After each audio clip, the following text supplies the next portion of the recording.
Assalamualaikum warahmatullahi wabarakatuh. Salam sejahtera untuk kita semua, Swastiastu, Namo Buddhaya, salam kebajikan. Mas Ganjar Pranowo dan Ibu Atika serta Ananda Alam, Pak Hasto Kristianto, Sekjen, wah di sebelah sana, Pak Hasto Krianto, kemudian Pak Arsyad Rashid tadi yang pidato, ganteng orangnya, ketua panitia, ketua pemenangannya. Yang gagah di sebelahnya ini Panglima TNI. Lalu Pak Gatot Edi, mantan Wakapolri, Tuan Guru Bajang, Zainul Majdi, lalu Pak Andi Wijayanto, dan yang paling ujung sana Pak Ahmad Basara yang ini belum kenal nama. Oh Pak ini, Pak Luki, Pak Denot, ya Pak Luki, dan yang lain-lain nih dari pimpinan Sekjen Partai Persatuan Pembangunan, Sekjen Partai Hanora, kemudian Ibu dari anu ya, Perindo, ya, dan yang lain-lain. Saudara, pemilu kali ini adalah pemilunya anak muda. Maka yang banyak yang hadir di sini adalah anak-anak muda yang agak lebih tua seperti saya, Pak Habib Kribo, Pak Saur dan sebagainya untuk membimbing. Yang lain ini banyak yang muda-muda. Pemilih muda sekarang ini jumlahnya terbesar. Sebanyak 62% yang akan menjadi pemilih yang sangat menentukan. Itu berarti wajah Indonesia 5 tahun mendatang akan sangat ditentukan oleh Anda semua anak muda. Buat saya sebenarnya anak muda itu bukan hanya berarti diukur dari sisi usianya, tapi lebih dari itu menurut saya adalah pemikirannya, cara pandangnya, gayanya, dan perspektif di dalam memandang kehidupan. Semangat anak muda adalah selalu berani melakukan sesuatu. Himmatur rijal, tahdimul jibal. Semangat anak muda itu, kata Sayyidina Ali, meruntuhkan gunung yang berdiri kokoh. Karena itu saya yang baru saja mendapat kehormatan dari 4 partai politik, yaitu PDI Perjuangan, Partai Persatuan Pembangunan, Partai Hanora, dan Perindo, untuk menjadi pendamping Mas Ganjar Pranowo pada kali ini, mengajak Anda semua para anak muda, beranilah membenahi dan membangun Indonesia ini dengan kekuatan dan keunggulan masing-masing yang Anda miliki. Di era digital ini, anak muda punya ruang yang sangat besar untuk bersuara dan berkiprah untuk membangun negeri ini menuju Indonesia Emas tahun 2045. Saudara, Indonesia Emas itu Indonesia yang digambarkan oleh alinea 2 pembukaan Undang-Undang Dasar 45 yang berbunyi, dan pergerakan perjuangan kemerdekaan Indonesia telah sampailah kepada saat yang berbahagia, mengantarkan rakyat Indonesia ke depan pintu gerbang kemerdekaan Indonesia yang merdeka, bersatu, berdaulat, adil, dan makmur. Itulah Indonesia Emas yang akan kita bangun. Adik sekalian, persoalan utama kita saat ini adalah lemahnya penegakan hukum. Lemahnya penegakan hukum.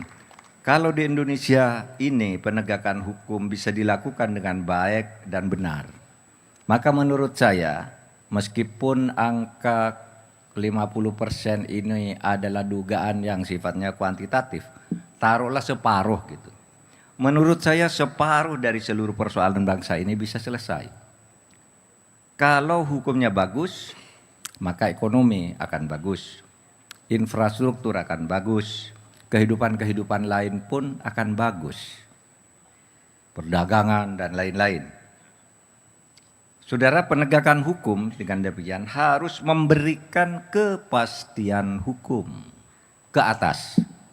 Tadi saya bercerita kalau ke atas itu kepastian hukum itu antar pengusaha-penguasa elit, penguasa-penguasa elit itu terkadang tidak memberi kepastian hukum, ada tumpang tindih, ada korupsi, kolusi dan sebagainya. Di bawah itu tidak dapat perlindungan hukum. Sehingga bagi saya penegakan hukum ke depan ke atas harus ada kepastian dan ketegasan, ke bawah harus ada perlindungan hukum. Dan itu bisa dilakukan oleh anak-anak muda sekarang. Yang mau berjuang bersama Mas Ganjar dan saya ke depan, mari kita lakukan ini. Kalau saudara punya tekad untuk ini maka bisa kita lakukan bersama-sama.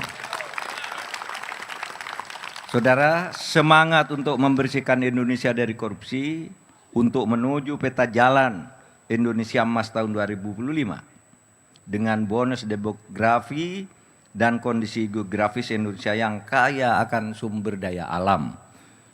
Saudara, Indonesia ini mempunyai 17.508 pulau.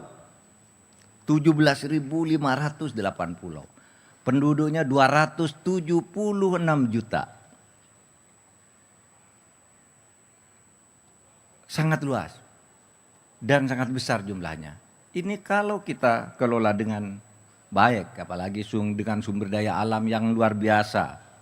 Kekayaan alam, laut, hutan, tambang, emas, nikel dan sebagainya. Itu kita miliki semua. Konon, kalau ini dikelola dengan baik, seluruh rakyat Indonesia itu sudah makmur, sudah sejak beberapa waktu yang lalu. Oleh sebab itu ke depan mari kelola ini dengan baik agar kita betul-betul bisa mengantarkan ke Indonesia Emas tahun 2045. Saya sama sekali tidak percaya kalau ada yang mengatakan bahwa anak-anak muda sekarang ini apatis, cuek, dan tidak peduli. Saya ingin memberikan beberapa contoh kasus yang saya hadapi dan harus turun tangan yang direspon di media dan media sosial justru oleh anak-anak muda. Ketika saya mencoba menyelamatkan seorang yang tidak bersalah, namanya Saiful Mahdi, seorang dosen di Aceh, dijatuhi hukuman masuk penjara karena mengkritik institusinya. Saya turun tangan bersama beberapa pejabat di DPR dan lain-lain untuk membebaskan yang bersangkutan. Yang bersangkutan bebas. Dan sesudah bebas, sambutan anak-anak muda luar biasa. Anak-anak muda memberikan semangat dan dorongan untuk penegakan hukum dan keadilan yang seperti itu. Saudara sekalian, pernah juga saya membesahkan seseorang yang dikeroyok oleh begal di Bekasi.